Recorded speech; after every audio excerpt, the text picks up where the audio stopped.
Ah, my dear friends, welcome. From distant lands, from the deep past, I call to you.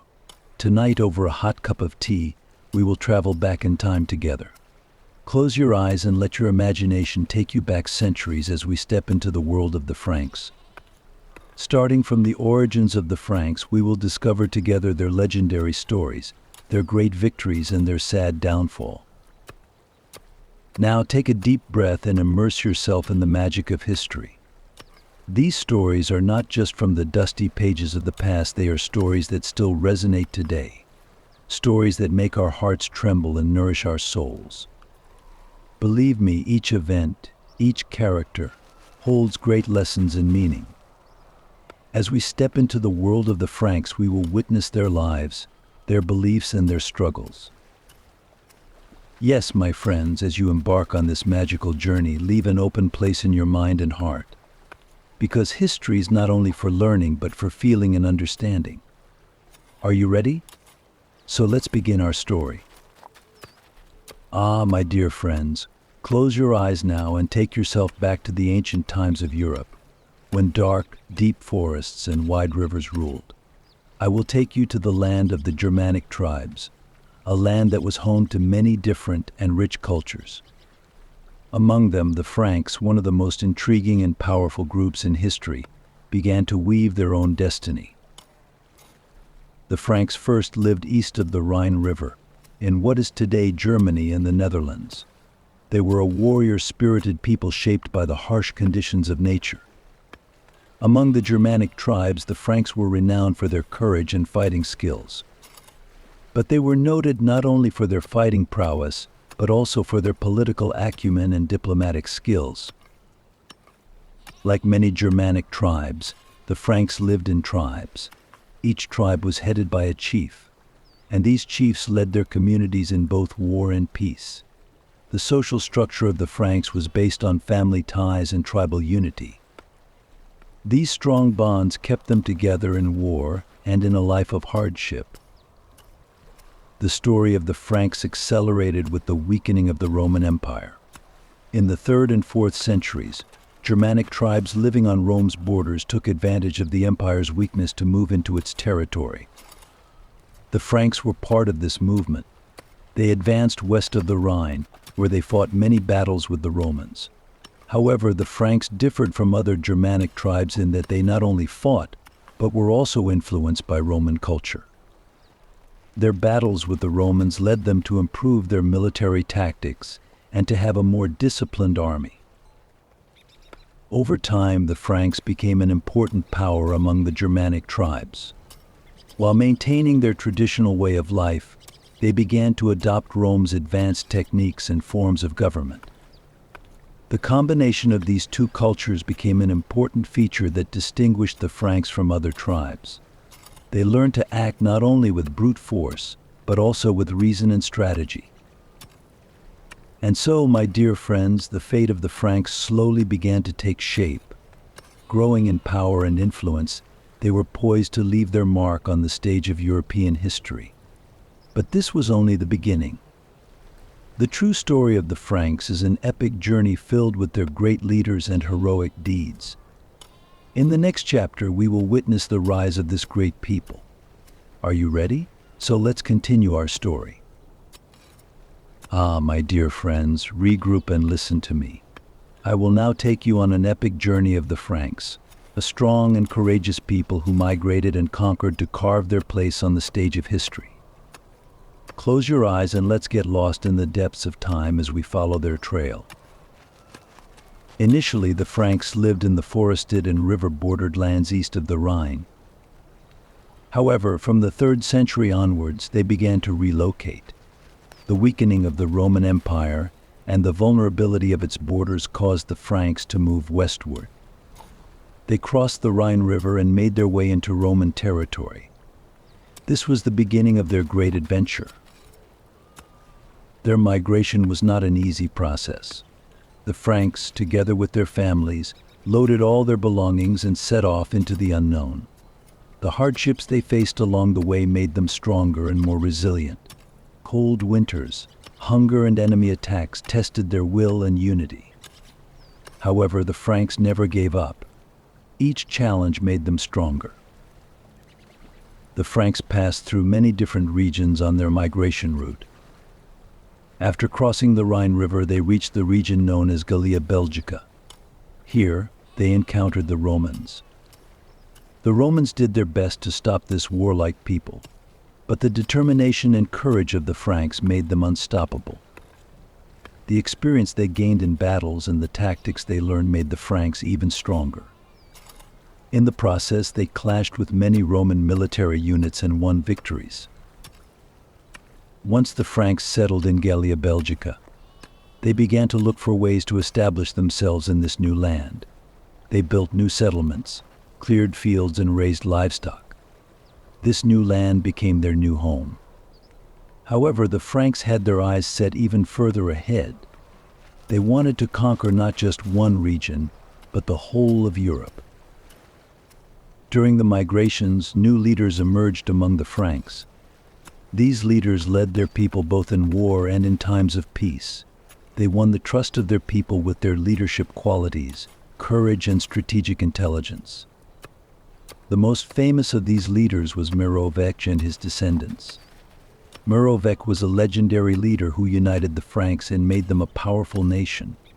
His descendants are known as the Merovingian dynasty and play an important role in Frankish history. Settling in new lands brought many changes for the Franks. Agriculture and animal husbandry became their main sources of livelihood. They also learned some new techniques and methods under the influence of the Romans and increased their production. The Franks had no difficulty adapting to this new way of life. On the contrary, they did their best to make their new lands more fertile.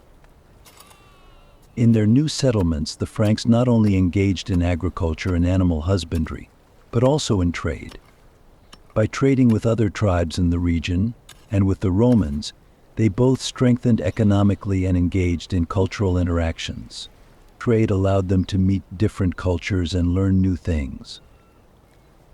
This, my dear friends, is how the Franks migrated and settled. Their stories of courage are a testament to what not just one people, but all of humanity can achieve with perseverance and resilience. This epic journey of the Franks helps us understand how they changed the course of history and played a role in shaping Europe. In the next chapter, we will explore how the Franks built an empire in this new land and shaped European history. If you are ready, let's continue our journey. My dear friends, I will now take you deeper into the dusty pages of time, and we will witness one of the most important turning points in the history of the Franks, the founding of the Merovingian dynasty. A dynasty that would change the course of not only Frankish but also European history. The roots of the Merovingian dynasty are steeped in legend. A leader named Merovech managed to unite the Franks and build a strong and united kingdom. Merovech became a legend among his people. Under his leadership, the Franks went from victory to victory in battles and conquered new lands. The story of Merovech is not only the story of a leader but also of a hero. According to legend, even Merovech's birth was extraordinary. Many sources tell that his mother merged with a sea creature and gave birth to Merovech. Because of this, Merovech was believed to be half man and half god. This legendary origin further strengthened the Franks' faith and loyalty to him. Under Merovech's leadership, the Franks began to establish a new order in Gallia Belgica. Merovech was not only a warrior but also a wise ruler. To ensure the prosperity of his people, he led the development of agriculture and trade. Villages and cities were founded in new settlements. The Franks were no longer just a nomadic tribe, but a settled civilization. After Merovech, his descendants continued to rule the Franks, establishing the Merovingian dynasty. One of the most famous rulers of this dynasty was Clovis. Clovis was a leader who led the Merovingian dynasty to the top and expanded the Frankish Kingdom. Clovis ascended the throne at a young age and quickly proved himself a skilled warrior and a brilliant leader. One of Clovis' greatest achievements was introducing Christianity to the Franks. This was not only a religious conversion, but also a political strategy. By accepting Christianity, Clovis allied himself with the Roman Church. This gave him legitimacy both among his people and among other Christian kingdoms. Clovis' decision was an important step in shaping the future of the Frankish kingdom. During Clovis' reign, the Frankish kingdom expanded and grew stronger. Clovis fought many battles and won victories. During these battles, he expanded his kingdom by conquering the lands of his enemies. Under Clovis' leadership, the Franks became one of the most powerful states in Europe. His strategic intelligence and courage brought the Frankish kingdom to the top. After Clovis' death, his descendants continued to rule the Merovingian dynasty. However, the later members of the dynasty were not as powerful and influential as Clovis. Over time, the power of the Merovingian dynasty began to weaken. Internal conflicts and power struggles set the stage for the dynasty's downfall. However, the legacy of the Merovingian dynasty left an indelible mark on Frankish history. The establishment of the Merovingian dynasty marked the beginning of the rise of the Frankish kingdom as a civilization. This dynasty consolidated the role of the Franks in European history and made them a powerful state. Leaders such as Merovech and Clovis were remembered as heroes not only of the Franks, but of all humanity. Their courage, intelligence, and leadership qualities will be remembered and told for generations to come. My dear friends, this is how we witnessed the founding of the House of Merovingian and the rise of the Frankish kingdom, a story that once again showed us what courage, intelligence, and perseverance can achieve. Now, let us continue our journey to other events in which the Frankish kingdom expanded even further and left its mark on European history. My dear friends, we will now witness an important turning point in the history of the Franks, the rise of Childeric I and his son Clovis I. The story of these two great leaders is an epic of how the Frankish kingdom consolidated its power and might. As one of the founders of the Merovingian dynasty, Childeric I cemented the Franks' place in history. Childeric took over the leadership role from his father Merovech with great success. During his reign, the Franks achieved significant military and political successes. Childeric was known as both a warrior and a wise diplomat. Childeric's youth was spent on the battlefields. Even at a young age, he was noted for his courage and fighting spirit. He fought many battles, won victories over his enemies, and gained the trust of his people. But Childeric's real success lay beyond the battlefields, in the field of diplomacy and political strategy. He was able to outwit his enemies not only with the sword but also with his wits. During Childeric's leadership, the Franks gained many new lands. These new lands expanded the borders of the Frankish kingdom and strengthened its power.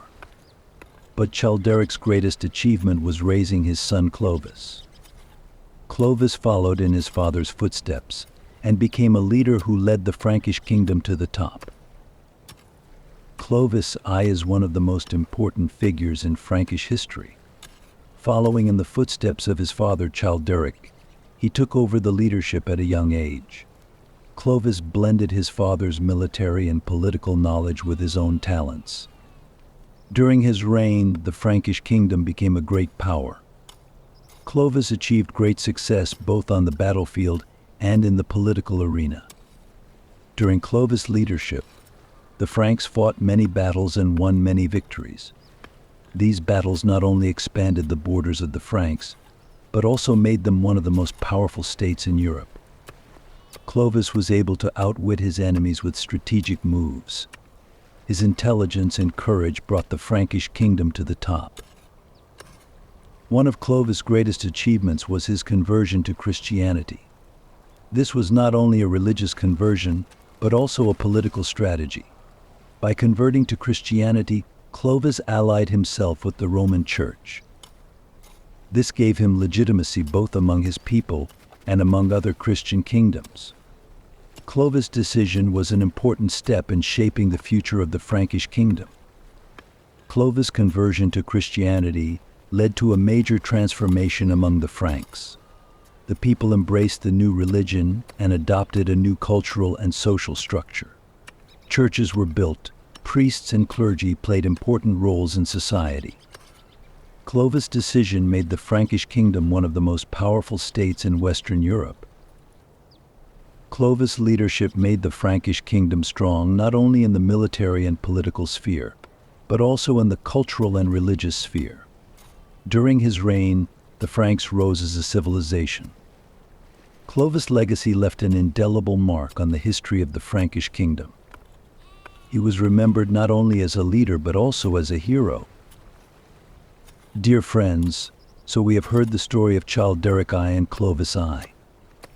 The courage, intelligence, and leadership qualities of these two great leaders brought the Frankish Kingdom to the top. Their story is a lesson for us from the depths of history. My dear friends, I will now take you back to another fascinating period in the history of the Frankish Kingdom, when Clovis' successors ruled and the kingdom grew even bigger and stronger. These strong and decisive leaders succeeded Clovis and built the Frankish Kingdom into one of the most powerful and influential states in Western Europe.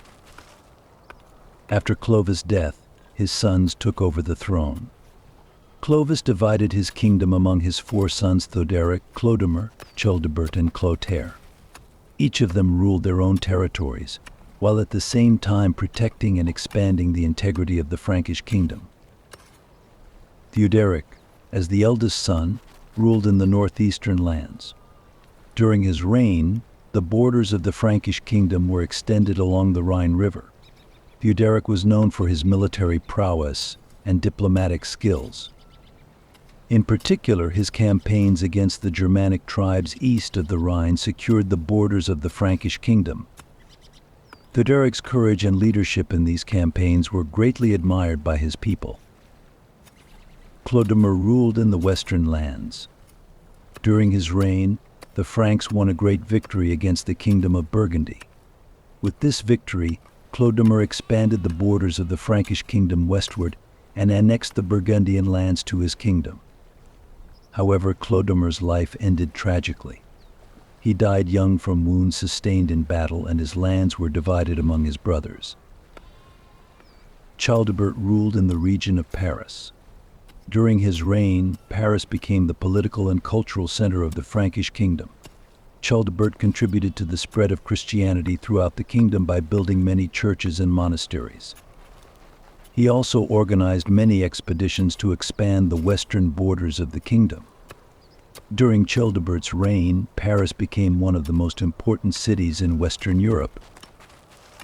Finally, Clotaire united the lands of his brothers and ruled the entire Frankish kingdom.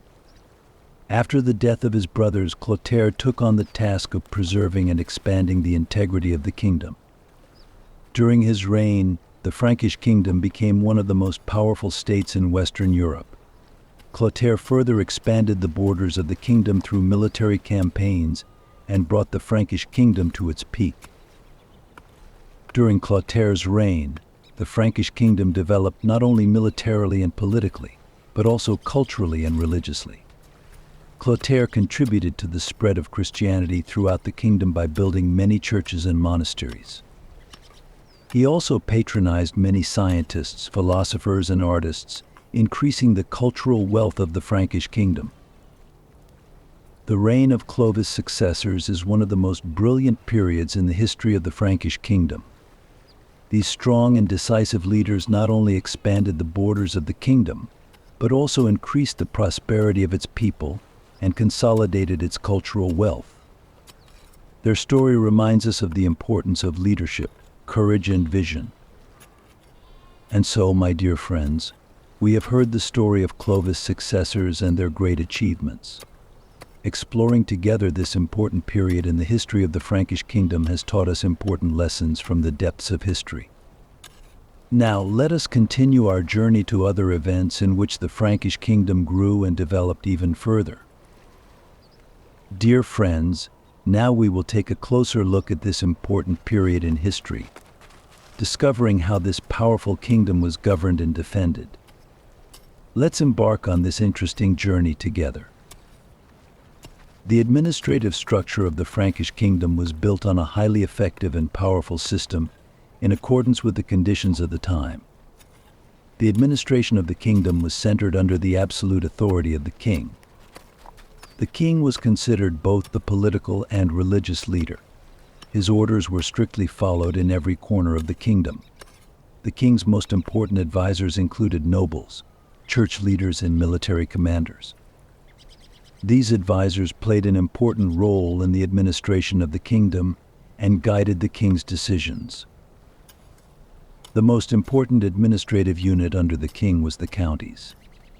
Each earldom was ruled by a count. The counts served as direct representatives of the king and had absolute authority in their territories. They were responsible for both civil and military matters. Counties were usually ruled by noble families, who played an important role in the administration of the kingdom. The church also played an important role in the administrative structure of the kingdom.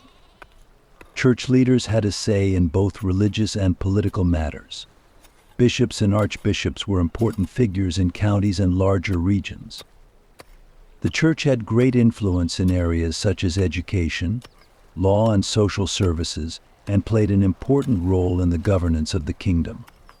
This close relationship between the church and the crown was an important factor in ensuring the political stability of the Frankish kingdom.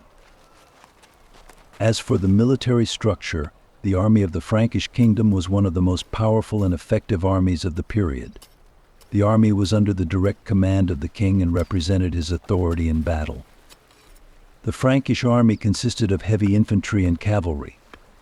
These soldiers fought with great discipline and courage, protecting and expanding the borders of the kingdom. The Frankish army was especially famous for its cavalry units.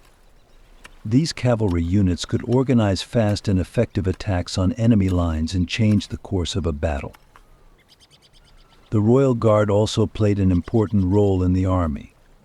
These elite troops provided personal protection for the king and were at the forefront of battles. The Royal Guards were known for their courage and loyalty. Their presence reinforced the king's authority and created a great sense of trust among the people. Another important factor in the success of the Frankish army was the local militia. These militias were made up of peasants and local people. In times of war, the local militia would join the regular army and play an important role in the defense and offensive of the kingdom. The presence of the militia increased the military power of the kingdom and gave it a great advantage in battles. The administrative and military structure of the Frankish kingdom was an important factor that increased the power and influence of the kingdom. While this structure regulated the internal functioning of the kingdom, it also created an effective defense mechanism against external threats. This system, united under the authority of the king, enabled the Frankish kingdom to rule in Western Europe for a long time. My dear friends, this is how we discovered the administrative and military structure of the Frankish kingdom together. We understood the role of this powerful and effective system in the success of the kingdom. Now, let us continue our journey towards other important events and figures in the history of the Frankish kingdom. My dear friends, I will now take you through a complex and challenging period in the history of the kingdom of the Franks. A time of civil wars and throne struggles. A time of conflicts that threatened the stability of the kingdom and echoed through the depths of history. Let us bear witness to these epic struggles and discover how the kingdom was shaken and then rebuilt. In the glorious history of the kingdom of the Franks, throne disputes and civil wars are like a black mark. Especially in the last years of the Merovingian dynasty, these deep cracks in the internal structure of the kingdom threatened its stability and led to great dramas etched in the history books. By the end of the Merovingian dynasty, there was great uncertainty and confusion in the administration of the kingdom. The size and territory of the kingdom naturally brought with it many rivals and ambitions. After the death of the king, a struggle for the throne began among the heirs, which led to civil wars in various parts of the kingdom. For a while, the Frankish throne struggles took the form of small wars in various parts of the kingdom. These civil wars were fought between the various noble families and counts of the kingdom. Each family sought to assert its rights and claims to the throne. In the process, each noble family went to great lengths to gather its own allies and supporters. The most distinctive feature of these wars was the emergence of not only military but also political struggles. These wars were further complicated by the political strife within the kingdom. The internal wars of the Frankish kingdom are particularly characterized by a fierce rivalry between two important figures, King Clovis' sons. After the death of Clovis, the four sons of the kingdom fought for the throne. These four brothers fought fiercely for control of four different regions of the kingdom. Each wanted to gain power in his own region and be recognized as king. The struggles between these brothers often turned into bloody conflicts. Each fought for control of the entire kingdom by seizing the lands of the other brothers. During this period, the Frankish kingdom's civil wars brought not only military, but also economic and social problems. The wars interrupted the country's economic activities such as agriculture and trade, making the living conditions of the people difficult. In various parts of the kingdom, the devastation and destruction of the wars led to social unrest and chaos. Many sectors of society were severely affected by these civil wars, and their daily lives were deeply shaken. The tragedy of this period was the wars fought by noble families and earls to increase their influence over the kingdom on the one hand, and the hardships and losses suffered by the common people on the other. These civil wars and throne fights damaged the social fabric of the kingdom and created a prolonged period of uncertainty. However, in the midst of all this turmoil and conflict, the Frankish kingdom also began to recover. In the aftermath of the civil wars and the struggle for the throne, there was a search for a new order and peace in some parts of the kingdom. This meant a major process of reorganization, both military and political. The new leaders and kings made a great effort to restabilize the kingdom and end the turmoil all over the country. As a result, the Frankish kingdom's civil wars and the struggle for the throne constitute a profound and complex period in the kingdom's history. It was a period of great struggle, both militarily and politically, and an important turning point in the kingdom's long-term future.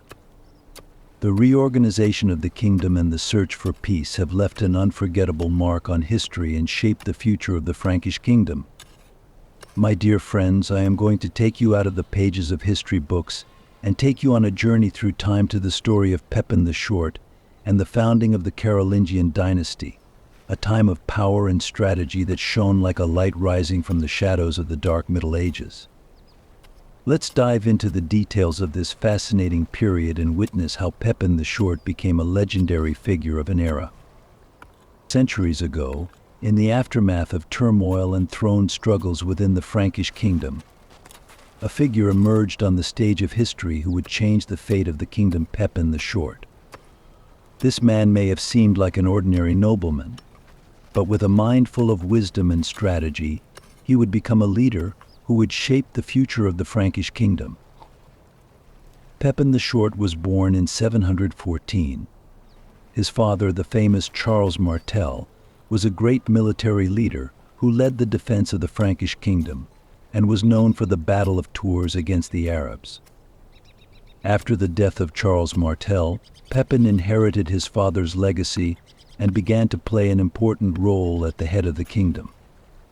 However, at the time, the rule of the Frankish kingdom was in the hands of the weakened royal family of the House of Merovingian, which threatened the stability of the kingdom.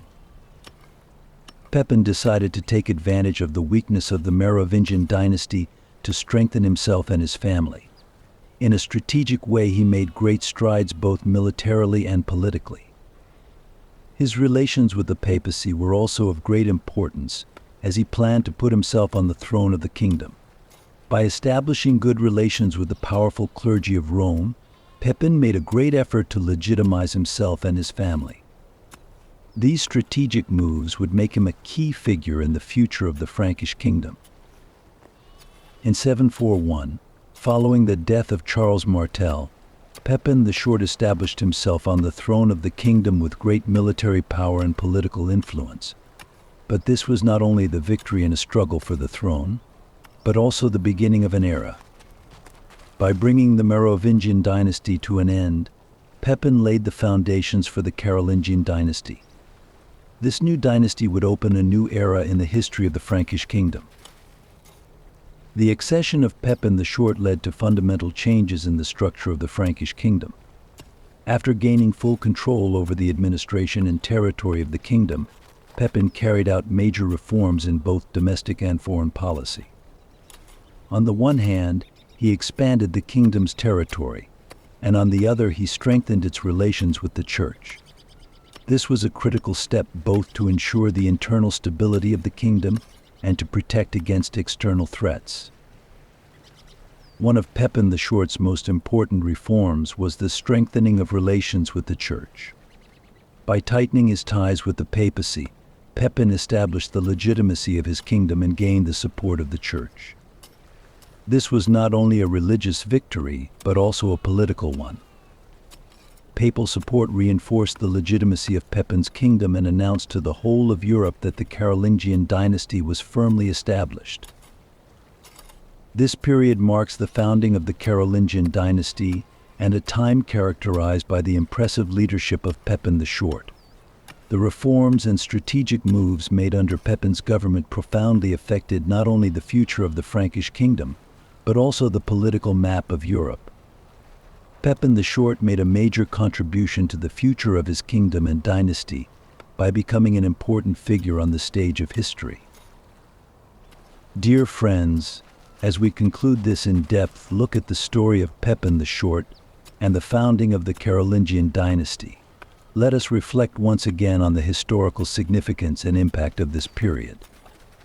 Pepin the Short's leadership and reforms mark an important turning point in the history of the Frankish kingdom and Europe. In the next chapter, we will explore in more detail the impact of this important period and how it shaped the Carolingian dynasty. My dear friends, I would like to take you into the depths of history and into a story that will open the doors to a sacred era.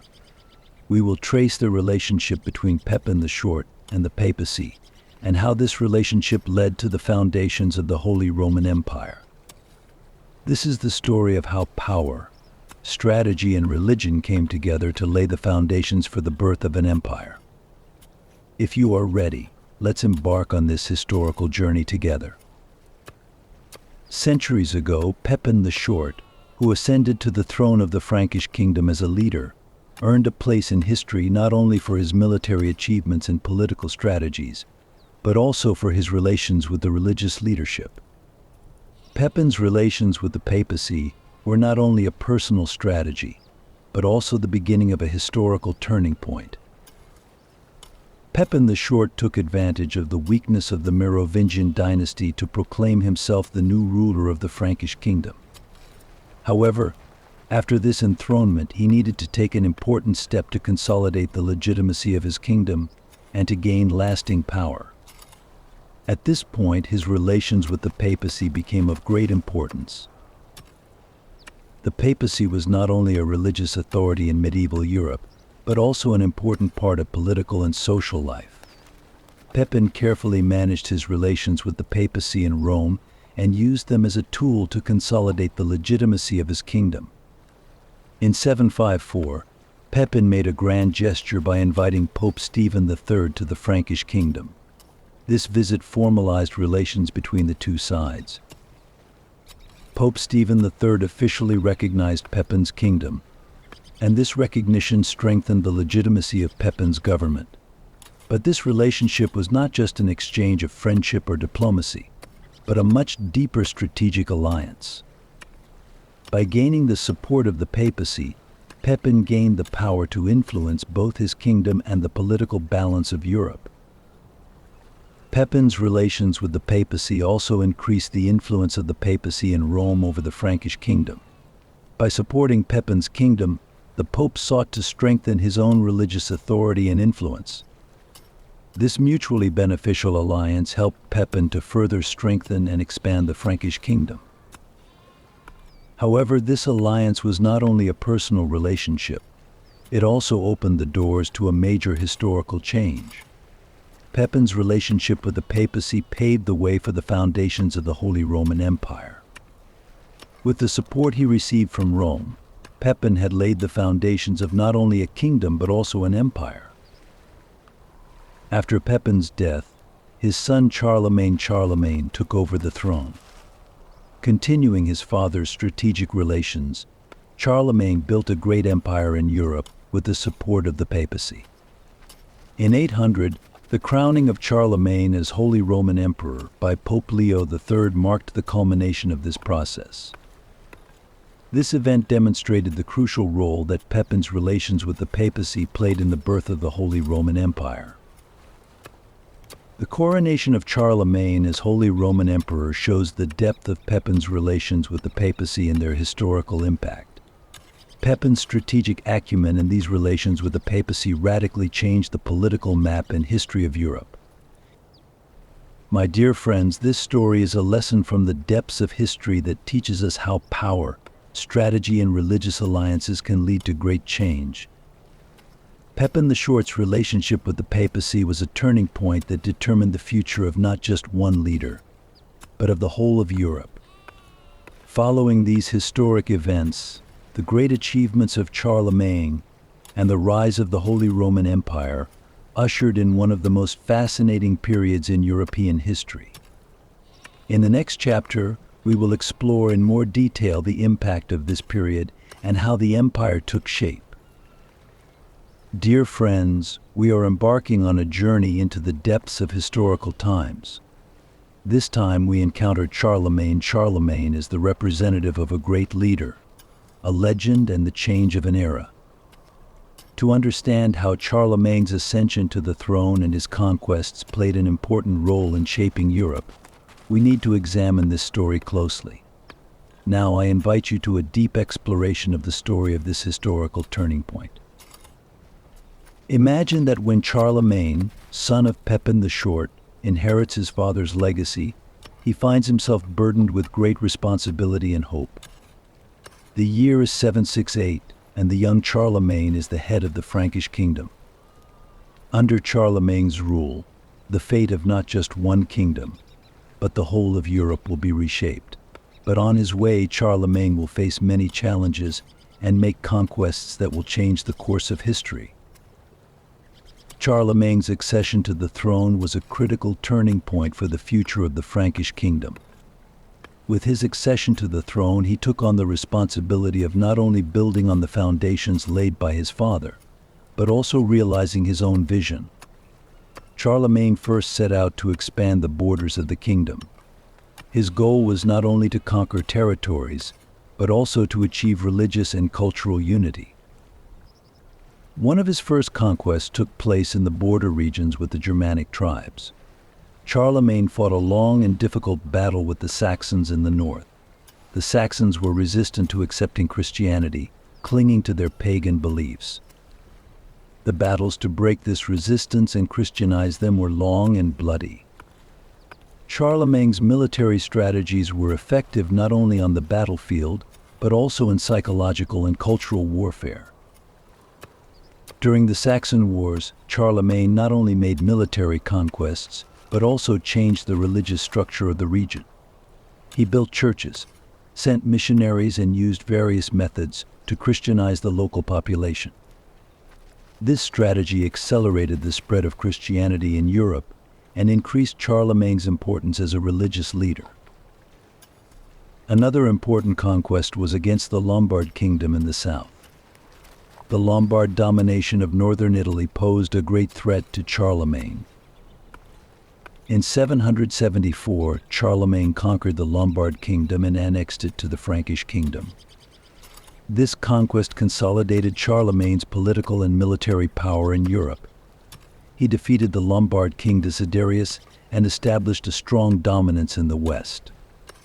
Charlemagne's conquests included expeditions to the southern regions of present-day France. These lands on the Mediterranean coast were both strategically and commercially important. By conquering these regions, Charlemagne expanded the economic and commercial connections of the Frankish Kingdom. These conquests strengthened the Frankish Kingdom's access to the Mediterranean and left a lasting impact on the region. In addition to his conquests, Charlemagne's approach to governance has also left its mark on history. He created his own model of government for the empire. He organized his kingdom administratively, appointing local rulers and counts. This administrative structure was reinforced not only by military conquests but also by administrative reforms.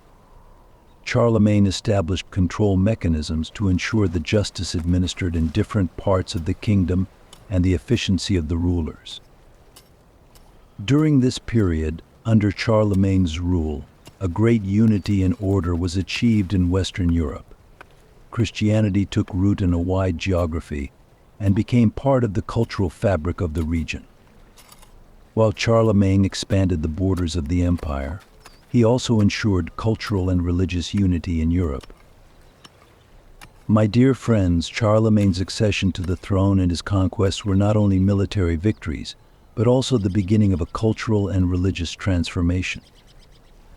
Charlemagne's strategies and leadership changed the course of European history. The empire he built through these conquests laid the cornerstones of medieval Europe.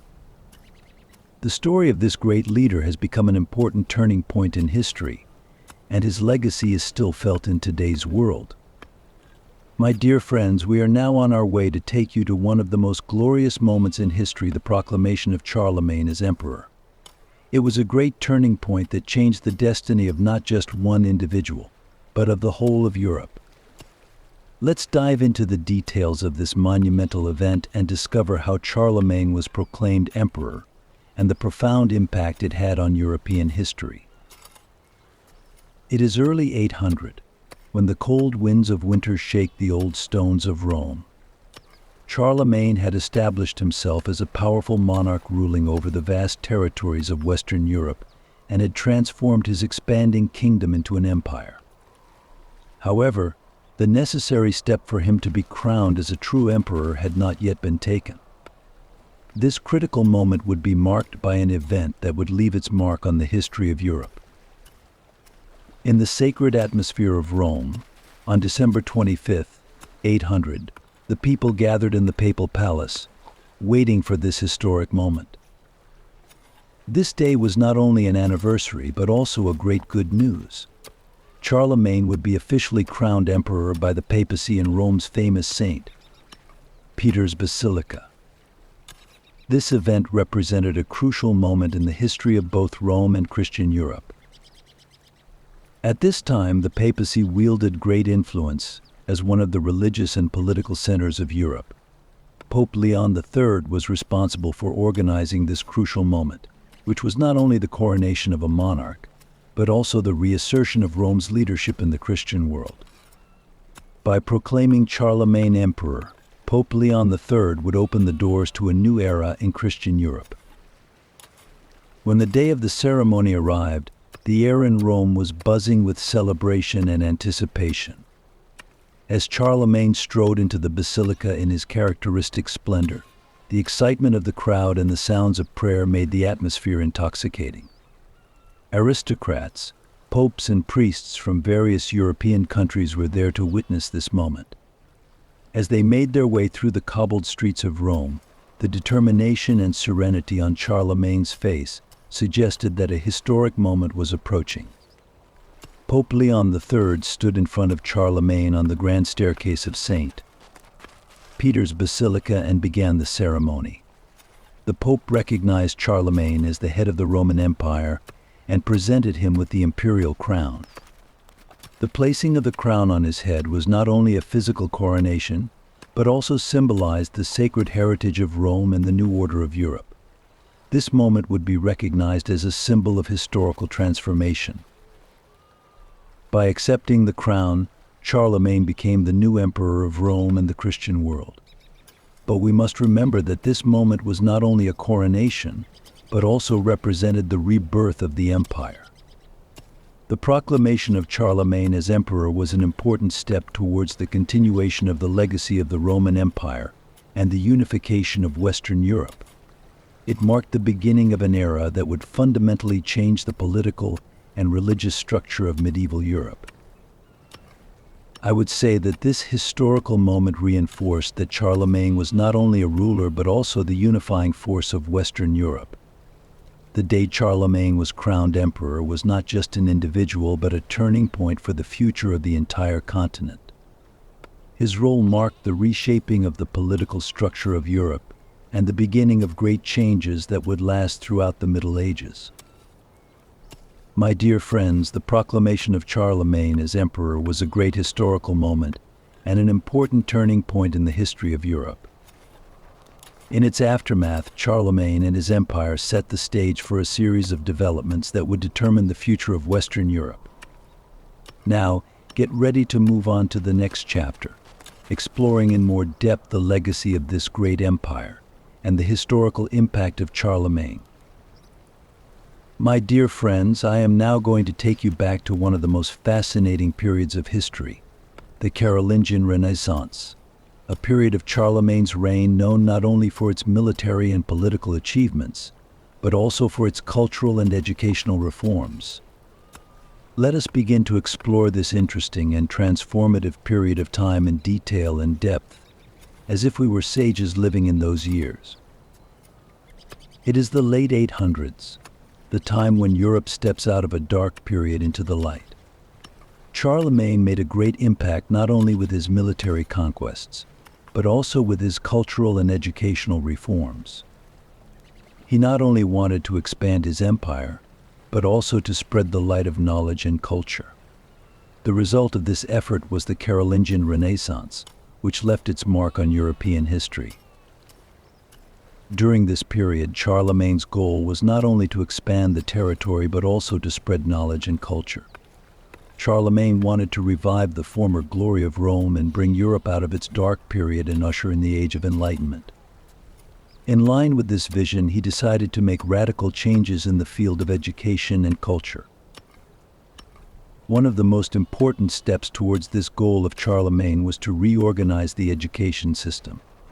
He wanted to extend education not only to the children of aristocrats but to the whole society.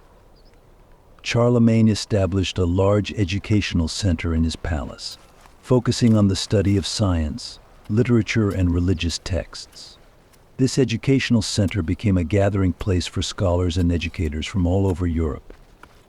This innovative approach to education would later form the cornerstone of universities in Europe. One of the most important educational activities organized at Charlemagne's court was the painstaking collection and preservation of manuscripts. The works of the ancient Roman period, Christian texts, and other classical works were meticulously studied and copied in this center.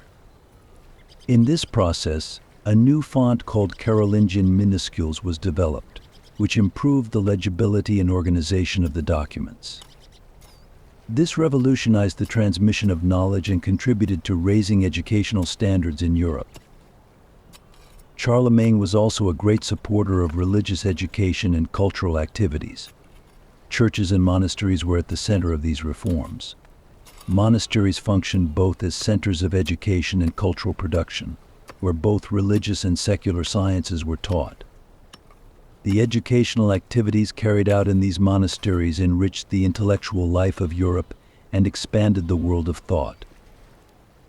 Charlemagne's cultural reforms were not limited to education, but also included artistic production and architecture. During this period, there was a great rebirth in the artistic and architectural field. The works of art and buildings in the palace and churches reflected the influences of the Roman period, but also the original Carolingian style. These artistic and architectural styles reshaped the artistic and cultural identity of Europe. These cultural reforms, carried out during Charlemagne's reign, not only had short-term effects, but also radically changed the educational and cultural life of Europe in the long term. The Carolingian Renaissance laid the foundations of Europe's Age of Enlightenment and contributed greatly to the spread of knowledge, art, and culture in the following centuries. The steps taken during this period symbolize not only the vision of Charlemagne, but also the intellectual development of the whole of Europe. My dear friends, exploring this profound and impressive transformation of the Carolingian Renaissance together was like a historical journey. Charlemagne's cultural and educational reforms left a bright mark on the pages of history and had a great impact on the future of Europe. My dear friends, I am going to take you on a journey into the depths of Charlemagne's reign, from the administrative structure of the empire to economic and commercial life, to how law and justice functioned. Understanding this period is of great importance not only in terms of history, but also in terms of social and cultural structure.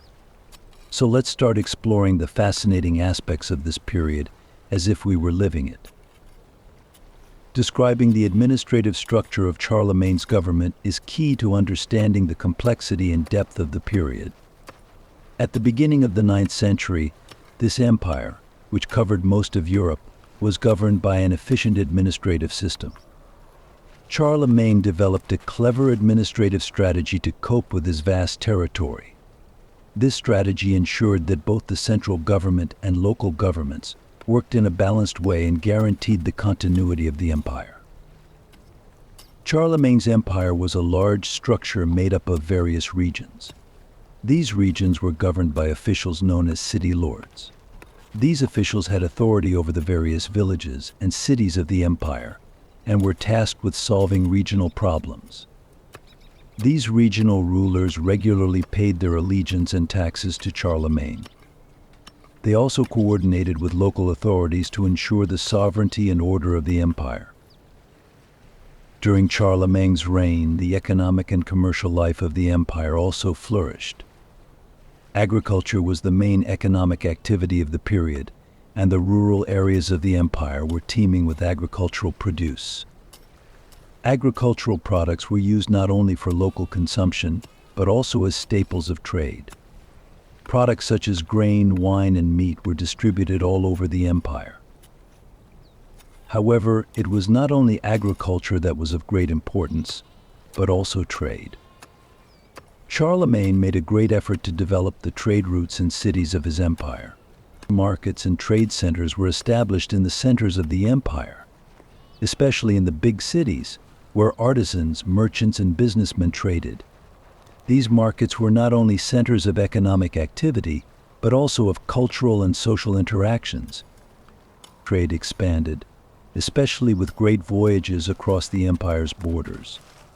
Charlemagne, in order to increase the economic prosperity of his empire, ensured security on sea and land routes and encouraged the development of trade. Trade routes became transfer points, not only for goods and services, but also for cultural and intellectual ideas. The legal and justice system during Charlemagne's reign played a critical role in maintaining order in the empire. Charlemagne introduced various reforms to ensure justice and protect the rule of law. These reforms ensured the fair and effective functioning of both local governments and the central authority. One of the cornerstones of the legal system was the creation of laws that applied throughout the empire. Charlemagne compiled these laws and initiated a process of codification. These laws were applied at both local and regional levels and played an important role in ensuring justice. They also provided clear guidelines to local authorities and courts on how the law should be applied. The justice system was not just about enforcing the law. Charlemagne thought that justice should be accessible to everyone, and to this end, he established various courts. These courts provided an important channel for local people to seek justice and responded to the legal needs of the community. At the same time, these courts had the task of maintaining social harmony and order. My dear friends, examining this complex and detailed structure of Charlemagne's government, its economic and commercial life, and the functioning of the law, has given us an opportunity to gain a deeper understanding of the social and cultural dynamics of the period. It was a period characterized not only by military and political achievements, but also by the laying of the foundations of justice, economic prosperity, and cultural development. Dear friends, we are embarking on another journey into the depths of history. Today, like a sage, I will give you an in-depth account of the last years of a great leader and the transformations that followed in the wake of his empire. This is the detailed and moving story of the death of Charlemagne and the division of his empire. Listen to me, my dear friends, because this crucial moment in history marks the end not just of an emperor, but of an entire age. Charlemagne, or Karl the Great, is known as a figure who left his mark on history. On a gray and snowy morning in 814, in the palace of Aquisgranachen, the fate of Europe was about to undergo a major change when Charlemagne's life came to an end. Charlemagne was a young man when he ascended the imperial throne, and during his lifetime he conquered vast territories and built a great empire. But time takes its toll on all great leaders, and Charlemagne was no exception to this rule. As you can see in the marks on his body, the effects of years of fatigue, ill health, and aging. His death was not only a personal loss, but also a turning point for the future of the great empire he had built. With Charlemagne's death, the empire faced a difficult challenge to continue his legacy. Charlemagne had 3 sons, Pepin, Louis, and Charles. But after Charlemagne's death, the rule of the empire had to be divided between these 3 heirs. This division brought both internal and external political problems. After his death, Charlemagne's eldest son, Pepin, took over the western territories of the empire. However, Pepin was not able to stay at the head of government for long. After his death, the empire was divided between Charlemagne's other 2 sons. Louis ruled the center of the empire, while Charles ruled the other territories. This created difficulties in managing the empire as a whole, and Charlemagne's death revealed the imbalance of power within the empire. The process of partition brought many problems that threatened the empire's military power, economic prosperity, and cultural unity. Local lords used their growing power to declare their independence and challenge the centralized authority of the empire. As a result, the empire began to fragment, not only physically, but also politically and culturally. This process of fragmentation made it difficult for the great empire Charlemagne had built to continue as a whole. The growth of various regional administrations and local powers led to a series of problems that threatened the integrity of the empire. Each region began to act with its own rulers and strategies, weakening the unified power of the empire. But dear friends, remember that history is not only about endings. The death of Charlemagne and the division of the empire is also one of the key turning points in Europe's history. The events of this period profoundly affected the political, cultural, and economic structure of Europe and helped shape the centuries to come. Charlemagne's legacy lives on, not only in the great empire he built, but also in the innovations he brought to history. In this chapter, we explore this profound and poignant period together, trying to understand how Charlemagne's death and the division of his empire brought great change. This period in history shows us how complex and fascinating the life cycles of great leaders and empires can be. My dear friends, we are now embarking on a journey deep into the depths of history to another important turning point, the Treaty of Verdun and the Three Kingdoms period that followed. Step into this region and you will see how empires were divided and the political map of Europe was reshaped. Let's dive deep into the story of this historical transformation together. Imagine that thousands of years ago, a great empire rose in the heart of Europe. This empire was ruled by the sons of Charlemagne, who inherited his legacy and took over the enormous structure he had built. But over time, the foundations of this great structure began to shake. After Charlemagne's death, the chaos within the empire led to various political conflicts, which were finally resolved by the Treaty of Verdun. The year 843. A large part of Europe had been divided among Charlemagne's descendants. The Treaty of Verdun is the formal agreement that formalized this division. It was signed between the sons of Louis the Pious, the grandsons of Charlemagne Charles the Bald, Louis the German, and Lothair, who were important figures at the time. The Treaty of Verdun was not only the agreement of a partition, but also the end of an era. With the signing of the treaty, Charlemagne's great empire was divided into three main kingdoms. Charles the Bald took the kingdom of the West Franks, most of what is now France. Louis the German ruled the East Frankish Kingdom, most of what is now Germany. And Lothair took the Middle Kingdom, the area that today covers Belgium, the Netherlands, northern Italy, and parts of Germany.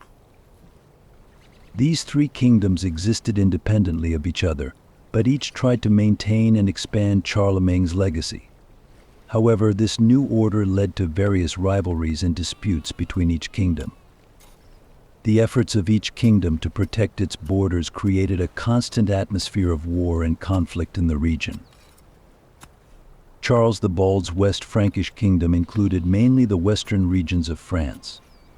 It inherited the cultural and commercial heritage of the empire founded by Charlemagne and shaped it into the cornerstones of the French kingdom. In the West Frankish Kingdom, central authority gradually weakened, resulting in the rise to power of regional lords. The East Frankish Kingdom, which included most of Germany, was similarly dominated by regional leaders. While ruling this region, Louis the German had to deal with Viking raids from the north, which threatened the security of the region.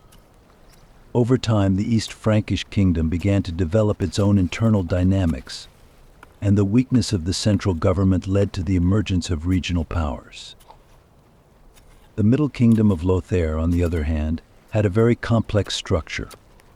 It was the nexus of both the West and East Frankish kingdoms, and was therefore often the center of wars and disputes.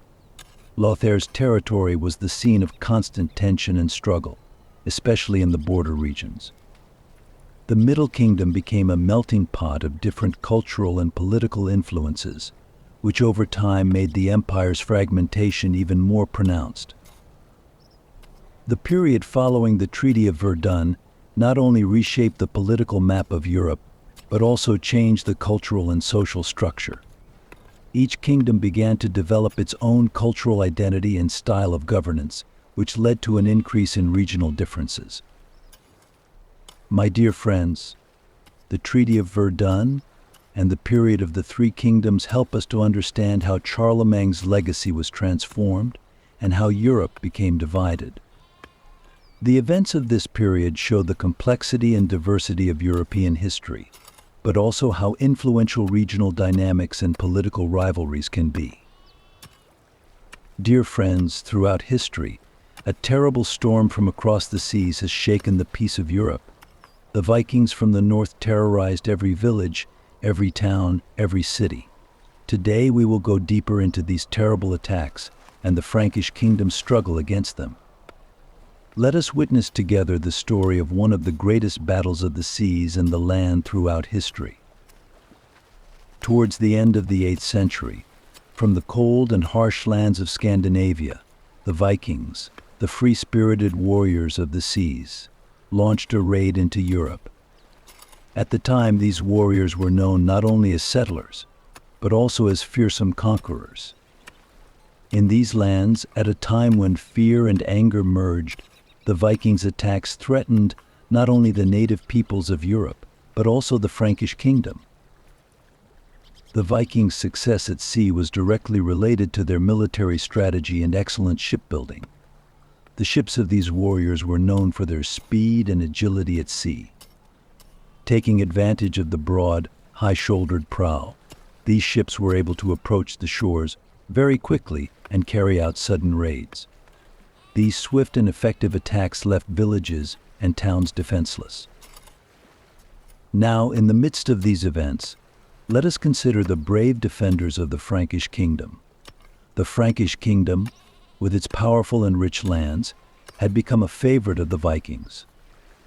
But its defenses, Its caravans and its villages had to be protected from the Vikings' swift and fierce attacks.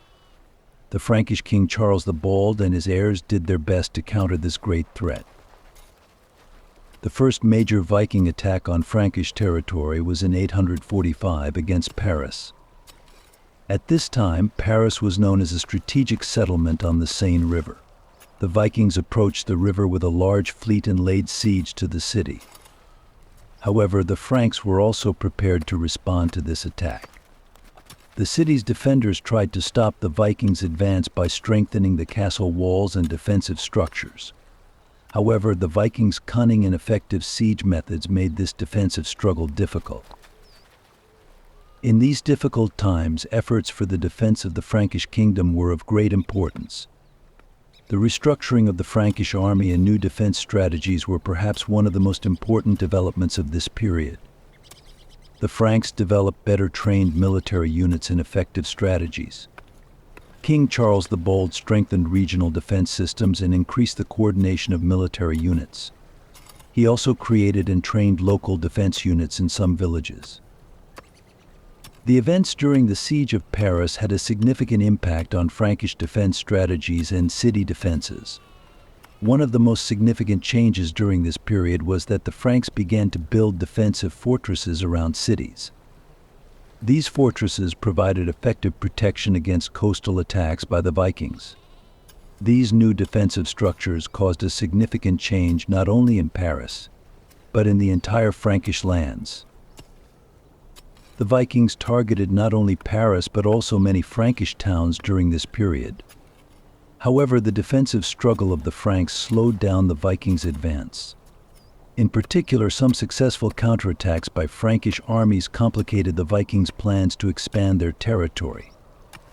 In these counterattacks, the Franks rebuilt and reorganized cities after the Vikings' intense attacks. The conflicts of this period were not only a military struggle, but also initiated a process of cultural and political change. The Vikings' attacks caused the Franks to reconsider their military strategy and methods of city defense. In addition, some agreements with the Vikings during this period were made to ensure regional peace and stability.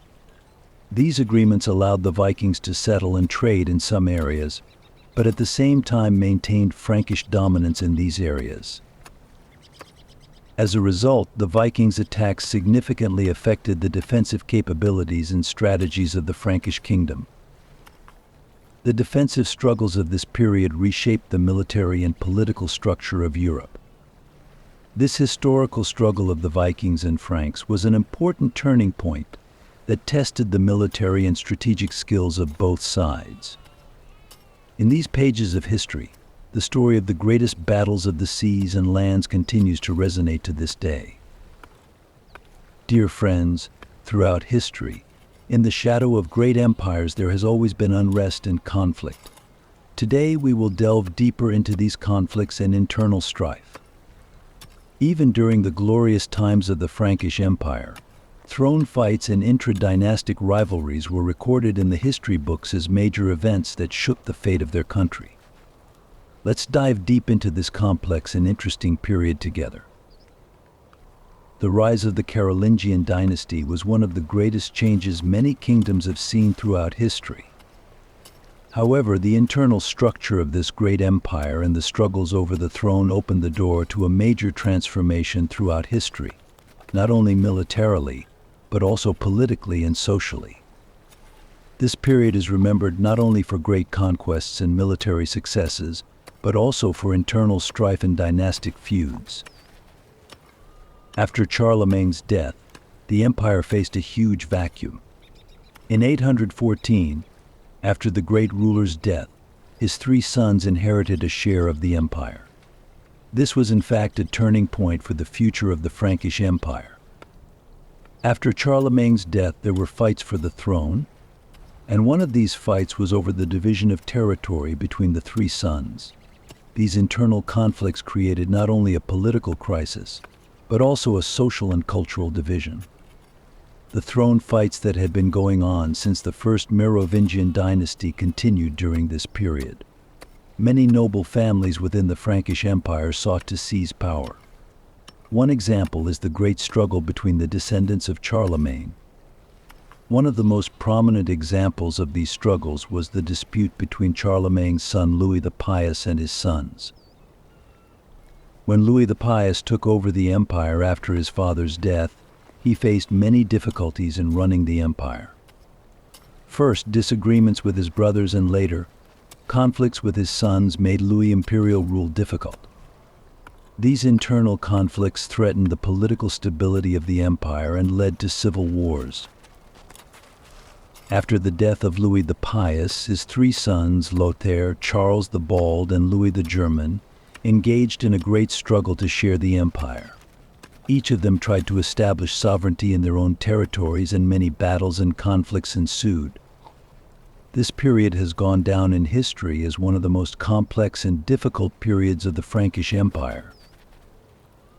These civil wars and dynastic feuds affected not only the political structure of the empire, but also its social and economic structure. The wars led to the division of land and resources, which shook the economic and social structure of many regions. Economic activities, such as agriculture and trade, suffered greatly during this period. The effects of wars and internal strife also caused major changes in the social structure of the Frankish Empire. The strengthening of the feudal system and the growing influence of local lords were the hallmarks of this period. Internal conflicts caused local lords and nobles to gain more power. This led to a weakening of the central government and an increase in local sovereignties. In the aftermath of internal strife and throne fights, the structure of the Frankish Empire underwent significant changes. In particular, the Treaty of Verdun in 843 divided the empire into three main regions: the East Frankish Kingdom, the West Frankish Kingdom, and the Middle Kingdom. This division was the result of internal strife within the empire and radically changed the political structure of the empire. As a result, the internal conflicts and dynastic feuds of the Frankish Empire have left a deep trace in history. These conflicts affected not only the political structure of the empire, but also its social and cultural structure. Internal strife has been one of the greatest challenges faced by many great empires throughout history. This period is a reflection of the complex and interesting events that history presents to us. My dear friends, as we trace these internal conflicts and fights for the throne throughout history, we can better understand the impact of these events. This period is not only a time of wars, but also of political strategies and social changes. My dear friends, digging deep into the past and exploring the complex and interesting events of history helps us to understand how mankind has achieved great victories and suffered profound losses. Today we will explore the end of a great empire and a long-established dynasty, the end of the Carolingian dynasty. Let's explore this important piece of history together. Throughout history, every great empire and dynasty ends after centuries of glory, often with great challenges and struggles. The end of the Carolingian dynasty is a vivid example of this prediction, and the events of this period tell us how great changes have taken place throughout history. The beginning of the end of the Carolingian dynasty began with the disintegration of the empire after the death of Charlemagne. After Charlemagne's death, the empire, presided over by his son Louis the Pious, was shaken by internal strife and throne fights. During this period, fights between the descendants of Charlemagne led to a major division of the empire. This division was officially shaped by the Treaty of Verdun in 843, and the empire was divided into three main regions: the West Frankish Kingdom, the East Frankish Kingdom, and the Middle Kingdom. The Treaty of Verdun led to a radical change in the governance of the empire, which undermined the power of the Carolingian dynasty. The West Frankish Kingdom remained under Charles the Bald, the East Frankish Kingdom under Louis the German, and the Middle Kingdom under Lothair. This division was not only geographical, but also political and cultural. As each region established its own sovereignty, The weakening of central authority was one of the main problems of this fragmentation. Over time, this division led to internal strife and problems of regional governance. The Middle Kingdom entered a prolonged period of instability, which weakened the influence of the Carolingian dynasty. Moreover, civil wars and dynastic strife created constant unrest in every region of the empire. These internal disturbances led to the strengthening of local lords and nobles and the decline of the influence of the central government. One of the events that brought the end of the Carolingian dynasty was the Viking attacks. In the 9th and 10th centuries, the Vikings launched attacks on various parts of Western Europe, straining the defenses of the Frankish Empire. These attacks threatened the security of the empire and caused local lords to gain power. The struggles with the Vikings strained the military and economic resources of the empire, which contributed to the weakening of the Carolingian dynasty. Moreover, another important development during this period was the strengthening of feudalism within the empire. The spread of the feudal system led to local lords and nobles gaining power and reduced the effectiveness of the central government. This process led to the decline and eventual end of the political and military power of the Carolingian dynasty. The official end of the Carolingian dynasty was in 987. This year marked the end of the Carolingian dynasty with the rise of the House of Capet, when Hugh Capet was crowned King of France. Hugh Capet's ascension to the throne marked the beginning of a new dynasty in France, while the Carolingian dynasty disappeared from the stage of history. As a result, the end of the Carolingian dynasty marks the end of not only an empire, but also the end of a great dynasty. It was a complex period of internal strife, divisions, and external threats. History shows us how profound the effects of these great changes were, and how great empires were subject to radical transformations. My dear friends, understanding the end of the Carolingian dynasty offers us important lessons on how great empires and dynasties have been shaped and ended throughout history. By delving deeper into this period, we can better grasp just how much of an impact history has. My dear friends, we will now embark on a journey into the depths of history to understand the impact of an empire not only within its own borders, but also on the whole of Europe.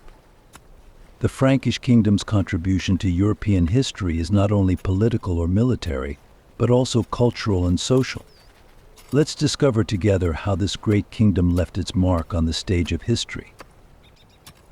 Dear friends, every empire and kingdom leaves its mark on its own era and its surroundings. However, the Frankish Kingdom went beyond these marks and played an important role in shaping the history of Europe. Let us delve deeper into the values that the Kingdom of the Franks contributed to European history. One of the most important contributions of the Frankish Kingdom was the shaping of the political and geographical structure of Europe. Charlemagne's extended empire covered a large part of Western Europe and established an orderly administration and administrative structure over this vast geography. After Charlemagne's death, the empire was divided into three main kingdoms, but this division laid the foundations for the borders and political structure of Western Europe. The Treaty of Verdun was an important step in defining the historical borders of France and Germany. Another important contribution of the Frankish Kingdom was the development of the feudal system. During the Carolingian period, the weakening of the central government and the rise to power of local lords and nobles laid the foundations of the feudal system. This system spread across much of Europe and left a permanent mark on the social and political structure of the Middle Ages. The feudal system created a social structure based on land ownership, which led to radical changes in the political and social organization of Europe. Another important contribution of Charlemagne's government was educational and cultural reforms. This period, known as the Carolingian Renaissance, helped revitalize intellectual and cultural development in Europe. Charlemagne encouraged schools, supported educational reforms, and promoted the preservation of written works. These reforms contributed to the preservation and expansion of Europe's cultural and intellectual heritage. During this period, Latin became widespread as the language of education and science, and the foundations of European cultural unity were laid.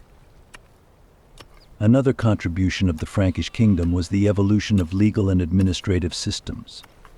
Charlemagne created a centralized legal order by unifying local laws in various parts of the kingdom. This arrangement laid the foundations of Europe's legal system and led to significant changes in the understanding of law. The systems of law and administration developed during the Carolingian period formed the basis of the legal structures of medieval Europe. Finally, the influence of the Frankish Kingdom on European history is also evident in its impact on religion and the Church. Charlemagne's close relations with the Church contributed greatly to the spread of Christianity in Europe. The role of the Church in social and political life was reinforced during this period, and with the influence of the Frankish Kingdom, the Church began to exist as a powerful institution in Europe.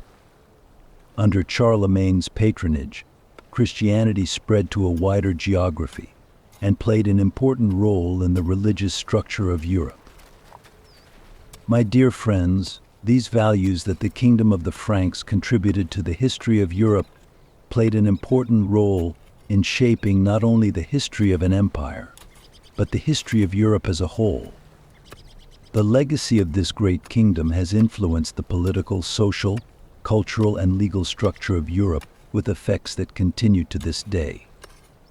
Understanding the great contributions of the Kingdom of the Franks helps us to better understand how the great changes and transformations throughout history came about. Dear friends, together we will now examine the profound impact that the cultural and legal systems of the Frankish Kingdom had on Europe. The legacy of this great empire shaped the destiny of Europe, not only through political borders, but also through cultural and legal structures. Let us take a detailed look at these influences. My dear friends, as you look through the yellowed pages of history books, you realize that the traces left by the Frankish Kingdom are not limited to military conquests. This great kingdom also had a profound impact on the cultural and legal life of Europe. Now we will explore together how these influences took shape. The cultural heritage of the Frankish Kingdom experienced a great revival, especially under Charlemagne. Charlemagne attached great importance to art and culture, and his court was full of artists, scientists, and philosophers. This period is known as the Carolingian Renaissance, and was an important turning point in the cultural life of Europe. This Renaissance saw the revival of ancient Roman and Greek cultures, the preservation of written works, and the beginning of new intellectual movements. From now on, the spread of knowledge and culture accelerated with steps such as the writing of sacred texts in the Latin alphabet and the establishment of educational institutions.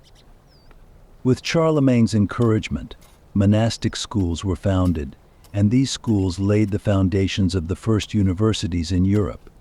This cultural explosion had long-term effects on the intellectual life of Europe and contributed greatly to the cultural richness of medieval Europe. One of the most obvious effects of the Frankish Kingdom was the spread of the feudal system.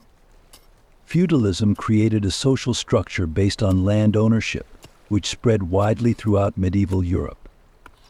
After the death of Charlemagne, with the disintegration of the empire, local lords and nobles gained absolute power in their territories. This led to the development of the feudal system and the strengthening of local governments. The feudal system was not only limited to land ownership, but also brought significant changes in social relations. The relations between lords and vassals shaped the social structure of Europe, and this structure was effective for many years. Feudalism brought about fundamental changes in the economic and social life of Europe, and these changes shaped the medieval history of the continent. The legal system of the Frankish Kingdom was an important turning point in Europe's understanding of law. With the weakening of the central government, Charlemagne compiled local laws and created a more coherent and organized legal system. This system involved a process of gathering and organizing the rules of law, and this process laid the cornerstones of the European understanding of law. Charlemagne's sense of justice led to a standardization in the writing of legal texts and the application of laws. This legal system played an important role in ensuring justice and establishing the rule of law in medieval Europe. In the feudal period, this understanding of law took root and influenced the legal systems of local governments and nobility. The cultural influence of the Frankish Kingdom was also reflected in language and educational reforms. Under Charlemagne's rule, the Latin language became widespread as the language of science and education, and this led to the cultural unification of Europe. With Charlemagne's encouragement, monastic schools were taught in Latin, which helped to promote scientific and cultural developments.